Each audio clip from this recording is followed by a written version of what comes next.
Hey,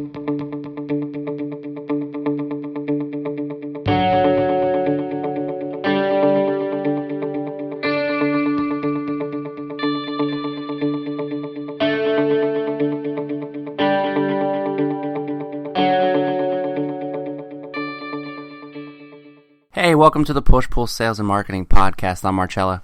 And I'm Sherry, and each episode will provide you with sales and marketing strategies that you can implement immediately into your own business. Today, we're going to be talking about sales presentations. Yep. First off, and it's actually kind of funny, in terms of our previous podcast, I was criticized by my co-host here about kind of being a little bit low and not having enough energy. So that's one of the first things you need to have when giving a good presentation. You need to have a lot of energy, and it has to be genuine.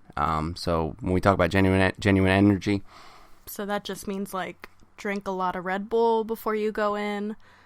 I was going to cover that. Not necessarily. I mean, you have to have the right amount of energy for the right situation. Kind of like courage. Courage isn't the absence of fear. It's the right amount of fear at the right time in the right situation or something like that. You need to have the right amount of energy for the right situation. I totally messed that up. I'm going off the whole look that you're actually giving me, and that's going to come into something else that we're going to talk about. But you talk about energy. I mean, you don't need to be overly fired up. You don't need to, kind of like Dwight Schrute it. And if you ever saw The Office when he's blasting the car, we're not gonna take it. Or he's got like... Don't lie. You know you do that. I don't do that anymore. I used to, and I've actually had more success doing it. Without pumping yourself up first? Correct. I think I've done it enough times where I have a good idea of what sort of mindset do I need to be and stuff like that. Mm-hmm. And that's something else we can cover in another presentation. And in terms of presenting and stuff like that, you need to have a set process in place, and you need to do your presentations. They have to be consistent. The problem with most salespeople and their pitch, and in terms of all their techniques, is they're kind of, and I got this from a very famous, not necessarily famous, but very, very popular guy on YouTube, Tai Lopez. Basically, he has this whole thing like, well, if you're doing something and you're playing the slot machine, there's two slot machines you could play. One is going to hit 1 in 10. One is going to hit 1 in 20. And the problem is most people in their presentation, they're just randomly going about, and maybe they pulled the 1 in 20, and the 1 in 20 worked that time, and then they go ahead and they do the same thing. They do the same thing. Yeah, when you shoot for the hip, the worst thing that can happen is that it actually works. So in talking about presentations and stuff like that, me personally, I don't think it's really good to get overly hyped up, because then it's more of a, it's a little bit phony, and you're talking at them, and you might not be matching their energy either. You're not paying as much attention because you're more internal and revved up. Correct. And ready to just throw it at them. Correct. Exactly. So your focus really needs to be on what you're going to present and why it's good for them, and why you need to have a genuine you belief in your product. Like, I can get really, really hyped up and try to sell something that I don't really believe in. So I don't know. Actually, if you watch the show Workaholics, they had something like that where they were selling only men's products. They had like I don't know, and they switched to women's products. The guys couldn't sell it. They just weren't able to do it, and the women took over. I'm kind of going off on a little bit of a tangent here, but they hyped themselves up to do it. They had tried, like, oh yeah, we're gonna do it, blah blah blah. It kind of escalated, but regardless, you can't hype yourself up to sell something that you don't really believe in. So, in terms of preparation, make sure you have all the stuff that you were told, when you were a kid. Make sure you eat breakfast, stuff like that. Have your energy, all that. Go ahead. Before you dive into it, though, what are you considering a sales presentation here? A presentation. At what point are you reaching this in the sales process? When someone else might call this the pitch. Okay. So let's say you're in, and we talk about a business-to-business environment. I can go into maybe a separate podcast about a retail environment, but let's just go ahead and say we're giving a business-to-business presentation. So this would be the point where you've already done some analysis, you've done your pre-call planning, you've done everything, you know who the right person is, and you're going to sell your product, your service, or you're going to make a quote-unquote pitch. You're going to make an argument. So in this case, this is your legal argument for that person to make the switch to your company or for the board or for whoever it is. Mm-hmm. So 1, make sure you have energy. And 2, I'm going to cover a lot of pre-planning things. 2, make sure you know how much time you have. Okay? Mm-hmm. That's very, very important because in terms of your pitch and how you're doing things, it's very different if you have 30 minutes than if you have an hour or if you have 15 minutes. So you want to confirm those things up front. Confirm how much time you have. Confirm who else is going to be there. And don't assume that you're going to have more time than you're going to have. If someone says, yeah, we can do a quick 15-minute meeting, and in your head you're like, yeah, but I'll be able to extend that. I'll have your attention. Don't rely on that. Be ready to pack it all into 15 minutes, and if they're intrigued and want you to go on further, great. But the chance that they might actually have something later, or they scheduled their day to pack in that 15 minutes is a reality. Yep. I just thought of it. It's Brian Tracy talks about that. He's a famous, sales trainer, motivational speaker, stuff like that. And the format's going to be exactly the same. Mm-hmm. So if you know how much time you have and something happens real quick, you can kind of change it. So you have an intro. Okay, you're kind of gonna explain some things very, very briefly. You can have your key points, which you can expand or you can contract as needed, and then you have the conclusion, which is basically the intro all over again. So you can take, and I've seen this before, where people can take a 5-minute presentation and turn that into an hour-long thing. That they can even turn it into a workshop. Yeah. Especially if you know your product very well. Yeah, you actually do that with your Find Your Voice. With everything, really.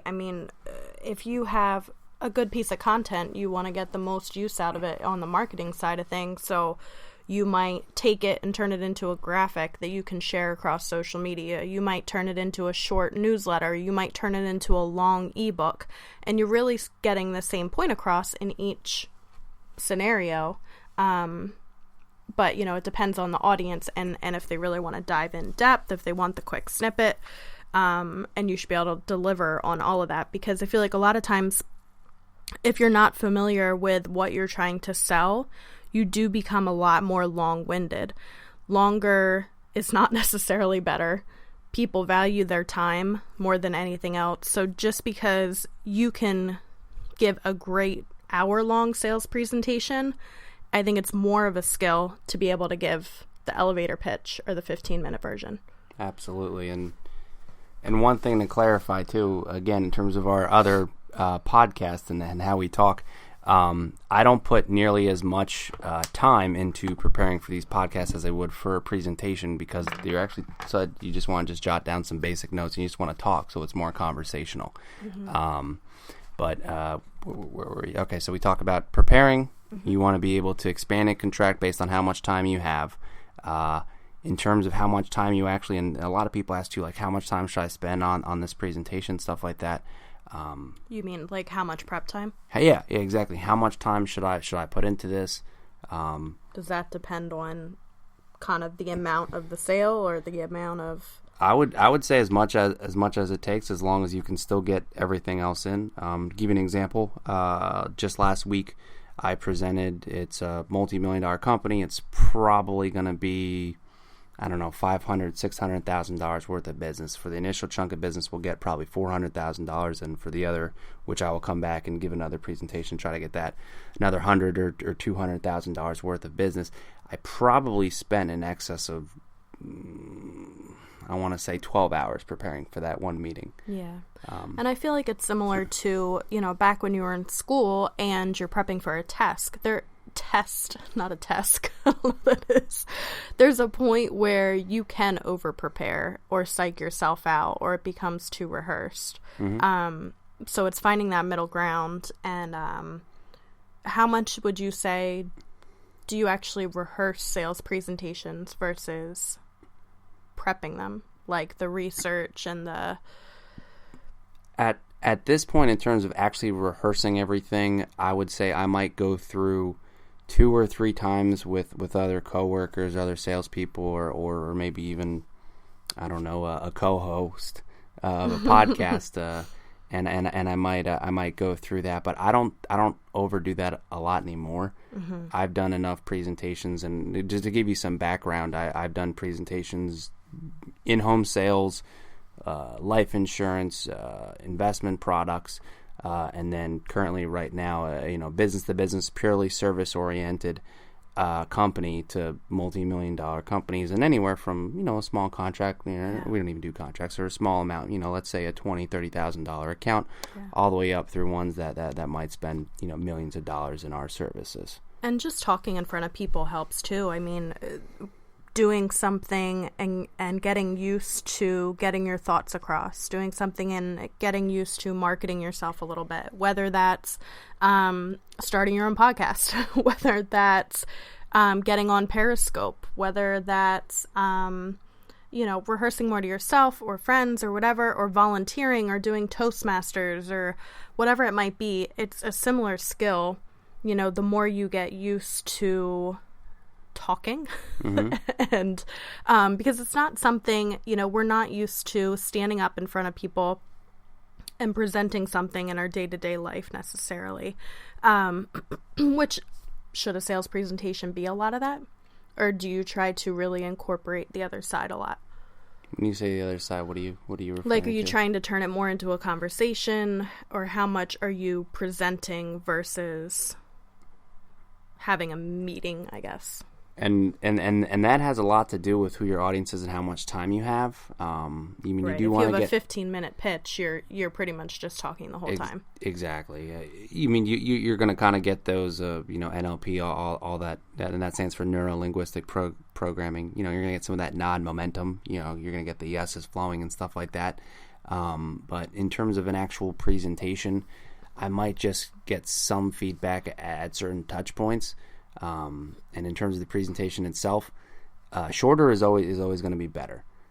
So in terms of your presentation, be prepared for a worst case scenario where you only have a short period of time. Mm-hmm. If you can make a strong pitch, if you can make a strong presentation in a shorter period of time, if you have more time and you can bring out more points and make it more valid, just like add if you're more stories, add more examples, add more whatever. Yeah, stories, examples. It could get be questions from them. It could even be valid arguments. There might be 10 reasons why the company should switch to your company, or why they should buy your product, or why they need that service, and you might only have time to tell them the top 3. They're probably not going to remember everything you say, so you need to be prepared to have your top 3. But shorter is better. Another thing, you want to have built-in redundancy. What we're talking about in terms of before the presentation. You're going to assume that your laptop's battery is going to die. You're going to assume that there might be something wrong with the projector. You're going to assume that something might go wrong. This file might not be available online in the cloud, anything like that. You need to have built-in redundancy. We were at a client's place of business for a meeting, and everything with this company that I was working with, everything, and for myself personally too, was on Google Drive. And we were there for the meeting, wanted to show them some stuff, wanted to jot down more ideas, and Google Drive went down nationwide during the hour that we had scheduled that meeting. Anything can happen, and I think it's fair to go into it, thinking, what am I going to do in this scenario or that scenario? Yeah. I like to have the same success rate as the airlines do in terms of taking off and landing a plane. I want to be that high, and I want to have all sorts of checks and balances in place. So when my presentation goes in terms of how often do you want to get on a plane and it doesn't safely land, right? It doesn't happen very often. You're more likely to get hurt in a car accident. You're more likely, I think, to get eaten by a shark or something like that than actually have a plane crash. And there's a lot that actually goes into it. So you're saying your sales presentations don't crash because you put a lot of planning into it? Exactly. Built-in redundancy, checks, balances. I'm not really the most organized person. You know that. But I will have everything in place. I will run through several times. In terms of your planning, again, it's better. It's just like a test. You cannot cram everything in. Right. if you look through the client data and you look through everything and you just try to last minute do it over the last couple hours, it's not going to be as good as if you were to spend, a couple hours here, a couple hours there, and you kind of the same way. Like if you do a sport, you build muscle memory. It's better to play a sport, and practice 2 hours a day, 3 days a week, than it is to just have 6 hours of straight practice. Right. The other thing too, I thought you were going a different direction when you say you don't want to necessarily cram it all in, is you don't need to say everything. No. I feel like a lot of people make the mistake of going too far, explaining every tiny little thing or explaining more than the client needs to know at this stage in the game. And that doesn't mean like keep things from them. I'm just saying that you need to figure out the most relevant points and the most relevant things for that particular client. And those are the things that you need to be talking about. I see it in marketing, the content, that there's just so much content packed into a brochure when a couple sentences or bullet points would have been much more effective. Or like a long-winded email and stuff like that. Right. I can't read that. I can't even process nobody. that. Yeah, and people are going to tune out if you're droning on and on and on. And it could be great information too. I'm like, who is this? A lot of times person? it is, yeah. But it's wasted time on your end if people aren't going to process it all. Yeah. And the last item in terms of pre-planning, and we talked about time, we talked about energy and how much goes into it. You want to make sure that you're talking to the right people. So before the meeting, you might say, hey, so that way I'm best prepared for this meeting. Can you tell me who else is going to be in this meeting? Very important. If the president's going to be there, if someone all of a sudden can't be there, maybe the decision maker that your whatever person who booked the appointment said would be there, he basically lied to you. You're talking to the not right person. You need to establish that up front. Do as much research as possible about that person with Google, with Facebook, with Twitter. There's so much available about them. You want to see if there's any common ground, see if there's anything that they actually like. Anything possible to, again, build rapport, anything you can tie to their presentation, anything you can do to make them feel good. And that's actually what we're going to talk about next, the actual presentation itself. And we'll give you some key points for that, for the presentation itself. But if you like what you're hearing so far, please subscribe and rate us on iTunes and share it with anybody who could use this information, whether it's coworkers or friends or people who are interested in this kind of thing. Share it out. It helps us. And, we always want new people to find the podcast and get the information.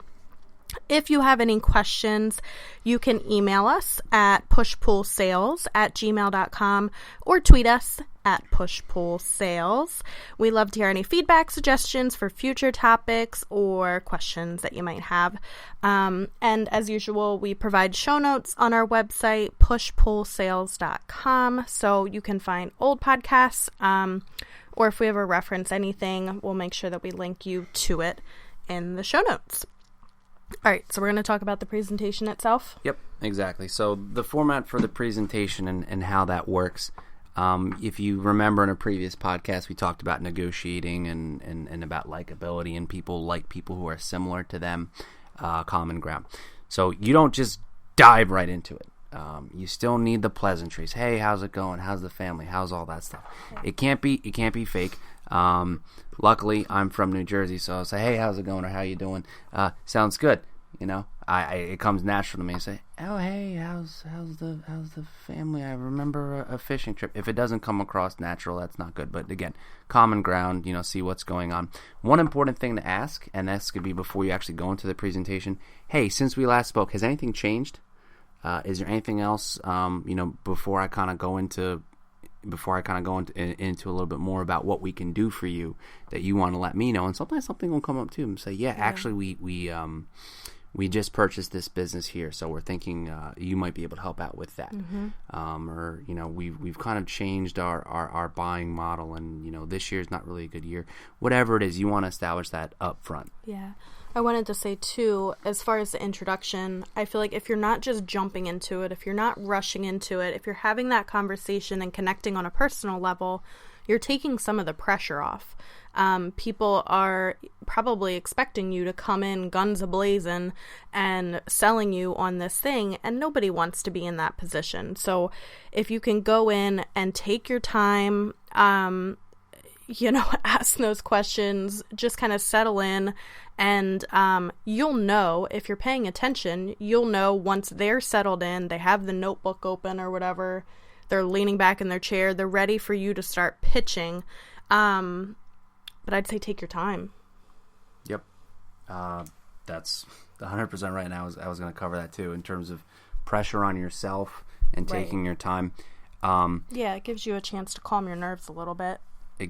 Exactly. And in terms of nerves and where that's going to be at, I'm definitely a strong believer. And I mean, you're going to be nervous, especially if you're just starting off in sales, proportionate to the level of skill that you have. The more skilled you are, the less nervous you're going to be, and the more you're going to be able to control that.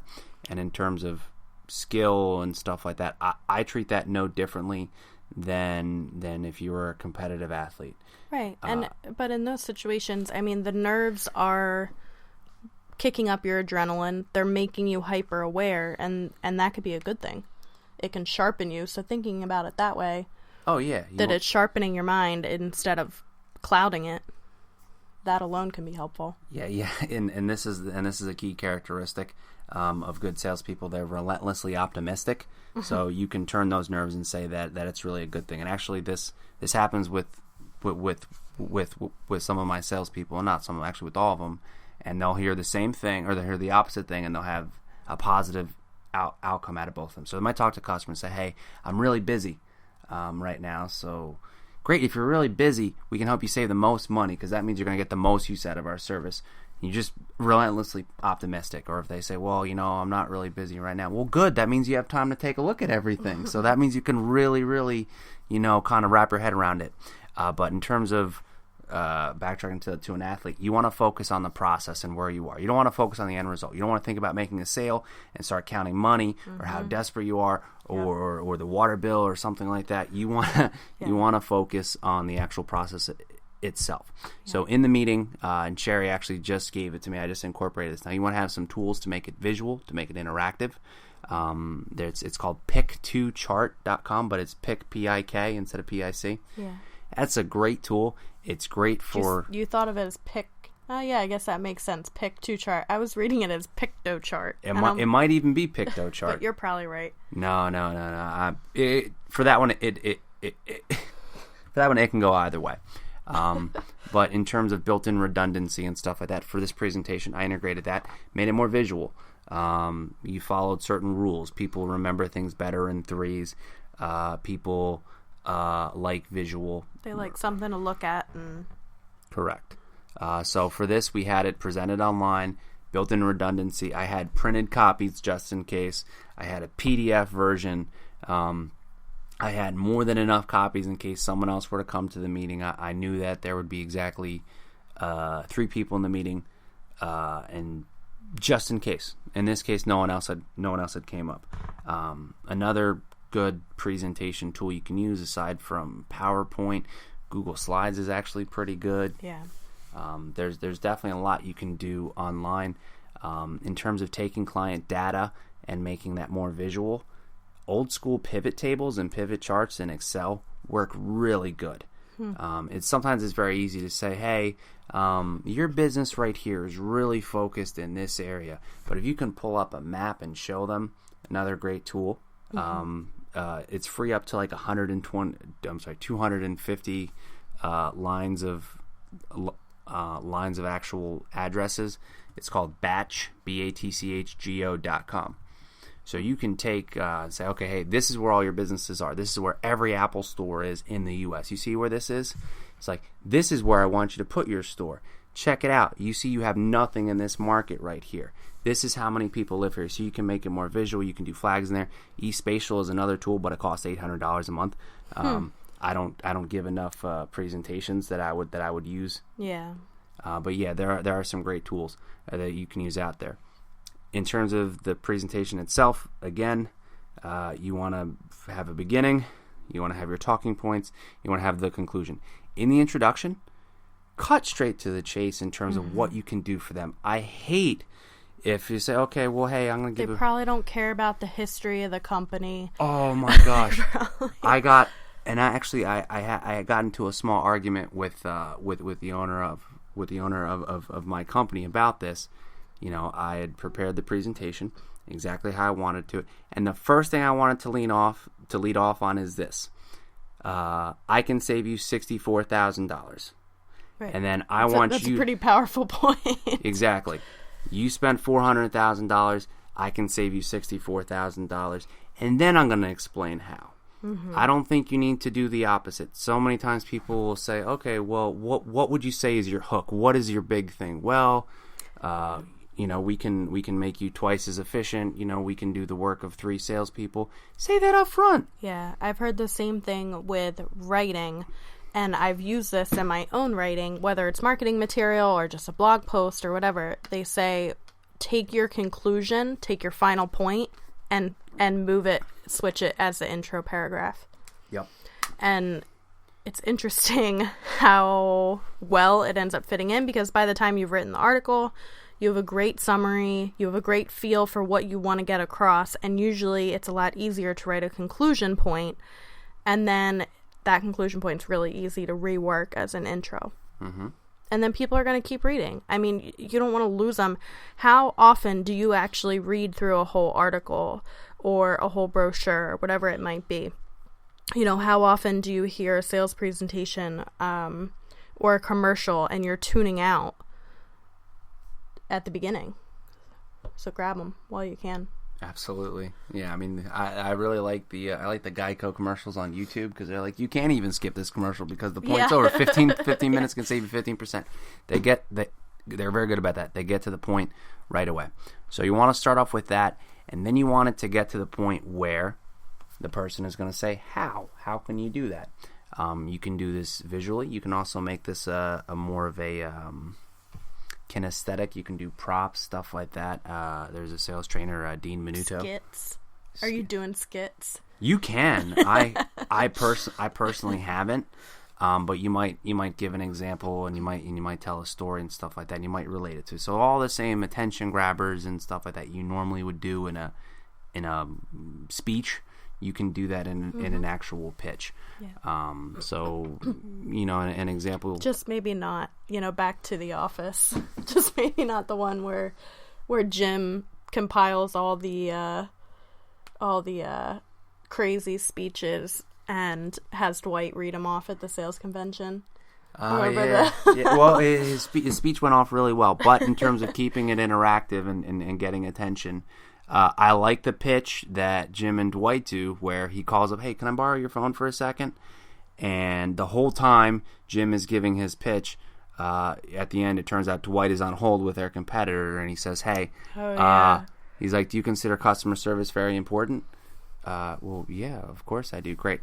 And puts it on speaker. This is our competitor. He's been on hold the whole time. Or who you're currently using or whatever. Yeah, this is who you're currently using. And then he calls his office. And I'll actually do that as well. Not necessarily in a... You just did that the other day. That wasn't necessarily in a sort of pitch, but that would be just to prove a point. Yeah. To prove a point. Yeah. So sometimes if I say something, I might be biased, or if they might have someone else just kind of, even if that person can benefit from that, they're still gonna like to hear it from someone else. So I was with a client, and they had questions of why was that done, stuff like that. I called on speakerphone. I was confident in my support team that they'd give the exact same answer. So I said, hey, hey, how's it going, Dale? Good. Hey, quick question on this invoice right here. How would you have taken care of this? Oh, well, yeah, I would have done this. Well, they're saying that you could have done that. Well, yeah, I could, and if they would have got caught, it would have cost them $4,000 instead of $1,000. It sounds a lot better. It's coming from another party. It's a lot more verifiable. So that would actually be the next thing. Start off with you want to have your bold claim, and just back it up. And you have to have a couple different ways to do it. So you have your claim, you're going to back it up, and that could be with certain facts and figures. You can tell stories. You can have testimonials ready. Again, you want to keep it interactive too. So say, hey, does that make sense? Are you understanding that? Because there might be things that you assume that the customer is in full agreement, and they might say, no, that's not really that much. It's not really that big of a deal to us. It's not really an issue. We had that with our actual meeting. It was just this week. Hey, I can save you $64,000. It's a very, very strong statement. In addition to that, right now with your current provider, you have about $32,000 to $40,000 in possible payment liabilities. And so, well, what do you mean? They've been doing this for years, blah, blah, blah. Well, the reason why it's an issue is because you're not protected under their bond because of how they do business, and here's why. You might say, well, it's not really a big deal, and then they say, well, why would somebody do that? I don't really understand. Why would they do that? I mean, they're registered, they're bonded, right? Am I protected? No, you're not. And I hate to say it. And the reason why they would do it is because it's a convenience factor. And it's how most people operate. We don't operate that way. Here's why we operate this way, and then to go through. So you build your argument. You're gonna have everything through. You want to be straight to the point, and you want to be able to get that done in a shorter period of time, and make sure you have time at the end. You give the conclusion, and have time at the end to have your trial closes and have everything in place. I do not like being in a situation where you go over time, or where you don't have a really good feel. You want to basically judge. So another sales guy, I don't know, can you consider the guy from Wolf of Wall Street a sales guy, Jordan Belfort? Maybe. See, he's a good salesperson. He likes to think that you have 3 scales of 10, 1 to 10, sold on the product, sold on you, sold on the company. And that's fair. And it can move. You want to know at the end where you're at. And sometimes people might say, oh, well, we kind of have to think about it. I'm not really ready. We could do another one on closing and stuff like that. But a good question you might ask is, okay, well, let's just say you did make a decision. On a scale from 1 to 10, where are you guys at right now? I say, oh, okay, we're at about an 8. Why do you say that? And then you can go through versus being rushed out the door, and then maybe that person was at a 3. Right. Another thing, if possible, and I wish I would have covered that earlier, if you're presenting and a couple other people are presenting too, you want to be the last to present. Okay, you don't want them to have, okay, I think I saw their pitch like 2 weeks ago, and you guys are like 4 weeks ago. I think I remember what they said, and it was a lot nicer. You want to be the last presenter if possible. So in terms of scheduling, try to be the last one if possible. Get feedback if you're in a competitive environment in terms of who else had pitched and stuff like that. Try to talk about what makes your company different. Don't talk about your competitors in a bad light or about their incumbent in a bad light, because even if it's true, it might come across as negative. So again, I might not even use the competitor's name. I might just say, well, with your current process, this is what's happening, and this is industry standard. This is very, very common, but this is what we do. Versus saying those people are really bad, right? And you shouldn't listen to them. Right. It kind of sounds like your mother telling you shouldn't date that person or something, or something along that lines. Yeah, that makes sense, right? Sure. It works for your sister too, because and Shannon's not going to listen to this podcast, so it's perfectly fine. The more you say you don't like that person, the more they're going to like that person. So if you say something negative about that, then they're going to perceive you in a bad light. Yeah, exactly. If you're the bearer of bad news. So just to recap, some great tips in the beginning. Make sure you have enough time. Know how much time you have. So spend as much time in the beginning as possible to prepare for the meeting. That includes doing all your research, looking up the client, finding out who's going to be in the meeting, finding out what sort of equipment is going to be available. You don't want to assume, oh, well, yeah, they're a big company, they're going to have a conference room. No, yeah. You don't want to assume that. Build in redundancy. So that means assume Google Drive is going to go down in your one meeting. You're going to assume that your laptop is going to run out of batteries. You're going to assume that your pointer the batteries are going to die. Anything possible that can go wrong, assume it will, and prepare for it. In the presentation itself, start with your strongest argument. If that's, I can cut your processing time by 30%, say that. If you can save a certain amount of money, start with that. And then have them ask you how, and then explain to them how. And then conclude, say basically what you're going to say again, and leave time to go ahead and close them if possible. So you want to have time to get that feedback at the end and see if there's any other questions. I actually built into all my presentations, and I built into every single thing I do, if I have a written agenda, what sort of questions do you have? And there might be a slide, there might be a picto chart, an infographic that actually includes that. That's very intentional too. So it's that way you can't forget, and they're going to see it too up there. You know, if you have it on a slide, and they're not going to be like, okay, let's go. So, no, that's true. Yeah. What sort of questions do you have? And it lets them know that it's kind of close to being over.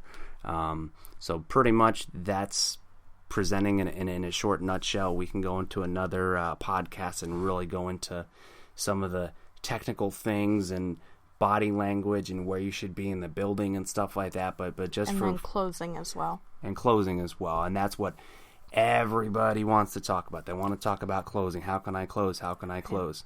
But you're not going to be able to close if you didn't do the prep work. Correct. The best presentations take care of all the objections where you don't have to worry about closing. It still is going to come up because, again, in terms of the best laid plans of mice and men, again, I like to make it like sports and wrestling.